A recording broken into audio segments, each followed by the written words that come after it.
Hello friends, जय हिंद, वंदे मातरम। Welcome back to our YouTube channel. Friends, आप जानते होंगे कि भारत सरकार के द्वारा REMP एक प्रोग्राम चलाया हुआ है जिसका मतलब है रेयर अर्थ परमानेंट मैग्नेट।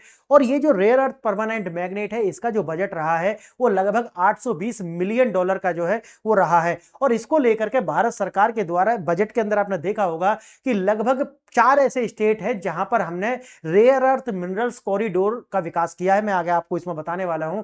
और इसको लेकर के भारत का अपना जो परिदृश्य, भारत का जो अपना जो उद्देश्य है वो ये है कि लगभग 2029-30 तक भारत को रेयर अर्थ मिनरल्स के अंदर आत्मनिर्भर बनाया जाए। और ये आत्मनिर्भरता क्रिटिकल मिनरल्स जितने भी है, ये सिर्फ भारत ही नहीं, ये भारत अमेरिका के साथ मिलकर के भी ये सारे कार्य लगातार कर रहा है, यानी कि लैटिन अमेरिका के अंदर और अफ्रीका के जो नेशंस है उनके अंदर। यानी कि भारत और अमेरिका के बीच में, यानी कि India US critical mineral pact जो है उसका मेमोरेंडम ऑफ अंडरस्टैंडिंग हो चुका है। और साथ ही साथ में ये इतना ही नहीं, भारत और अंतरराष्ट्रीय स्तर पर जिसको हम बोलते हैं लगभग 6000 मीट्रिक टन पर एनम का जो उत्पादन है भारत और अमेरिका दोनों मिलकर के करने वाले हैं। इसी को लेकर के नेशनल क्रिटिकल मिनरल मिशन जो है NCMM जो है भारत सरकार के द्वारा, इससे एक अलग तरीका का जो प्रोग्राम वो चलाया हुआ है। मैंने एक तो आपको बता दिया परमानेंट मैग्नेट के लिए, लेकिन दूसरा है लगभग 34,300 करोड़ रुपए का जो बजट है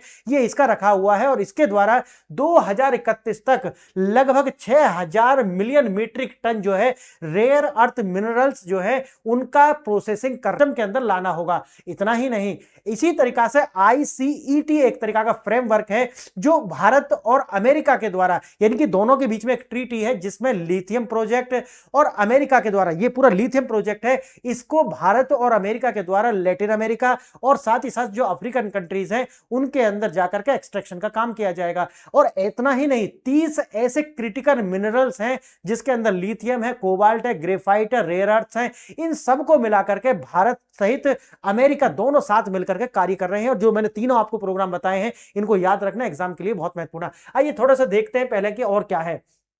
जैसा मैंने आपको बताया कि 7300 करोड़ रुपए जो है इसके लिए भारत सरकार के द्वारा परमानेंट मैग्नेट जो है उसके उत्पादन पर आत्मनिर्भर बनने के लिए इसका बजट एलोकेट किया गया है।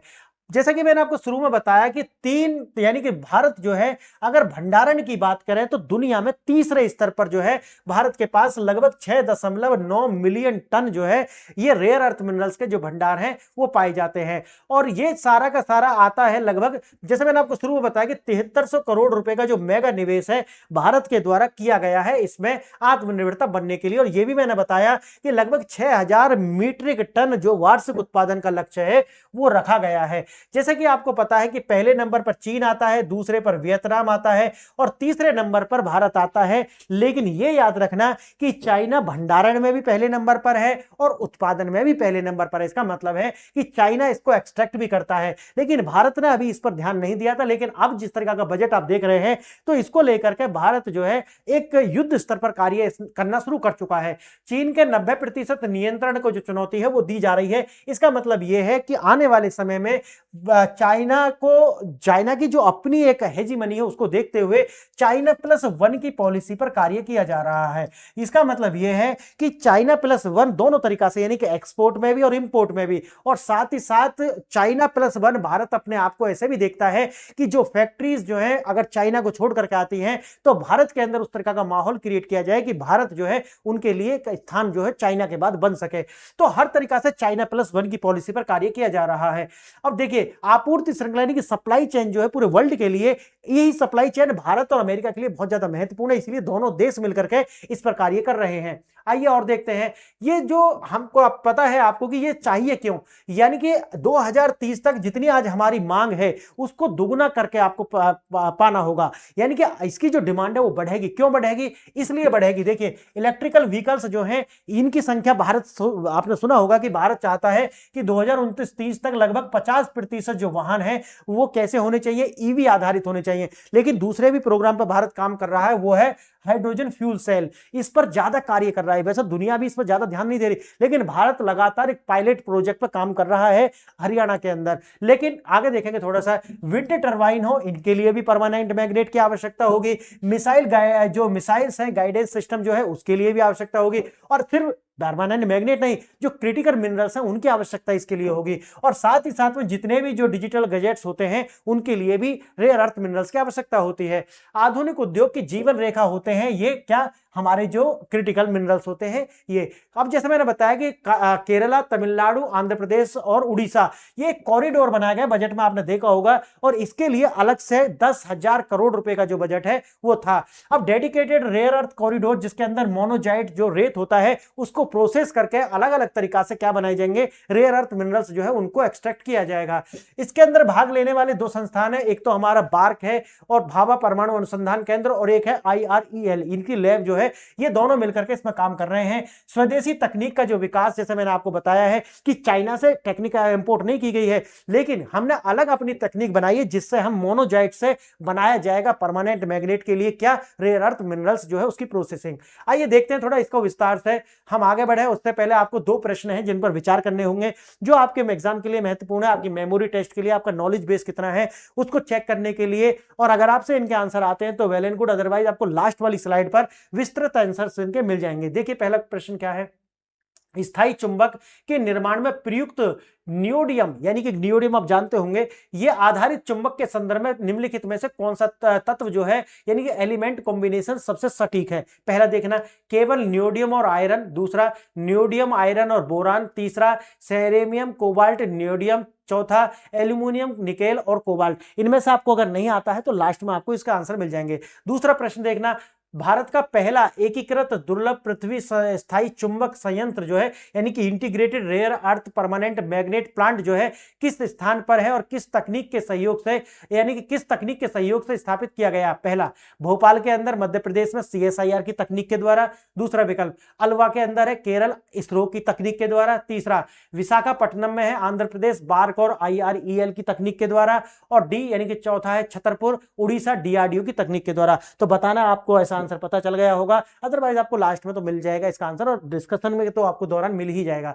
देखिए थोड़ा विस्तार से देखते हैं, भारत का अपना स्थायी चुंबक उत्पादन इस साल के अंत तक घरेलू उत्पादन जो है, जैसे मैंने आपको बताया है, खनन मंत्रालय के द्वारा बताया जा रहा है कि हमें जो है इसकी आवश्यकता है, और इस साल के अंत तक जो है इसका प्रोडक्शन स्टार्ट हो जाएगा। निवेश जैसे मैंने आपको बता दिया लगभग 7300 करोड़, यानी कि $82 मिलियन आपको देखने के लिए मिलेगा।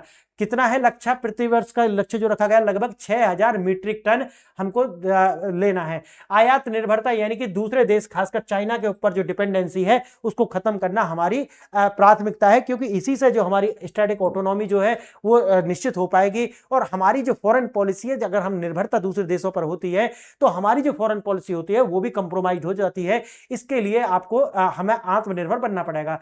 जैसे मैंने आपको बताया इलेक्ट्रिकल व्हीकल्स के लिए 2030 तक इसकी मांग जो है वो दुगनी हो जाएगी, क्योंकि 2030 तक हमने लक्ष्य रखा कि 50% जो वाहन है वो इलेक्ट्रिक व्हीकल होने चाहिए हमारे रोड के ऊपर, ऐसा सरकार का लक्ष्य है। अक्षय ऊर्जा, पवन टरबाइन हो, यांत्रिक ऊर्जा जो शुरू में मैंने बताया है, इनके लिए इसकी आवश्यकता होगी। रक्षा और प्रौद्योगिकी, इसके लिए भी मिसाइल गाइडेंस प्रोग्राम या वैज्ञानिकों की वैज्ञानिक तकनीक R&D, इसके लिए भी आवश्यकता होगी। और इलेक्ट्रॉनिक्स गैजेट्स जो होते हैं उनके लिए भी इनकी आवश्यकता होती है, इसलिए इसकी आवश्यकता है। चीन का एकाधिकार है, उसको भी तोड़ना होगा, और अगर हमारी निर्भरता चीन जैसे देश पर होती है तो फिर हमारे लिए समस्या हो जाएगी। तो सप्लाई चेन जो है उसको बाधित ना हो, इसके लिए भी भारत जो है इसका जो है निर्माण है वो करने का लक्ष्य रखा हुआ है। और मैंने आपको बता दिया इसमें USA भी ICET जो एक ट्रीटी है उसके द्वारा शामिल है। आइए देखते हैं, आप जानते होंगे जो लेंथेनॉइड्स होते हैं वही होते हैं क्या, रेयर अर्थ मटेरियल्स। और जैसे रेयर अर्थ आ रहा है ना, तो इसका मतलब ये मत समझ लेना कि ये प्रकृति में दुर्लभ है, नहीं, दुर्लभ नहीं है। रेयर अर्थ इसलिए है क्योंकि इसको जो प्रोसेसिंग है वो अपने आप में दुर्लभ है। आगे देखना, आप देखेंगे जो मेडलीफ की आवर्त सारणी होती है, इसके जो चौथी पंक्ति में जो लेंथेनॉइड्स होते हैं डी ग्रुप के अंदर, वही क्या होते हैं, सारे के सारे रेयर अर्थ मटेरियल्स होते हैं। और भ्रांति जो मैंने आपकी बताया कि भाई देखो दुर्लभ नहीं होते, लेकिन एक्सट्रैक्शन जो है वो ज्यादा दुर्लभ होता है, इसलिए इनको दुर्लभ बोल दिया जाता है। उच्च चुंबक शक्ति वजन में हल्के और उच्च तापमान पर स्थिरता बनाए रखते हैं, इसीलिए जो है उच्च गुणवत्ता की जो चुंबक है वो इनसे निर्माण होती है। भारत किन चुंबकों पर दाव लगा रहा है? देखिए नियोडियम यानी कि NdFeB, याद करना वो जो पहला वाला विकल्प है उसका आंसर आपको मिल गया होगा। किस किस का है ये जो नियोडियम है? किस किस का है? आयरन और बोरान और एनडी, समझ गए, तीनों का मिक्सचर है। सबसे शक्तिशाली और प्रचलित है नियोडियम प्लस आयरन बोरान, आप समझ गए, और इलेक्ट्रिकल व्हीकल्स और विंड वगैरह के लिए आवश्यक होता है। अब देखिए सेमेरियम कोबाल्ट जो है, सेमेरियम कोबाल्ट जो उच्च तापमान सहने की क्षमता होती है और विशाखापट्टनम में इसका जो प्लांट है वो है, इसका उत्पादन की जो इस साल के अंत तक जो है संभावना है। पुराने और एलनिको, जो पुराने और कम शक्तिशाली चुंबक है उन्हें बोलते हैं फेराइट एलनिको।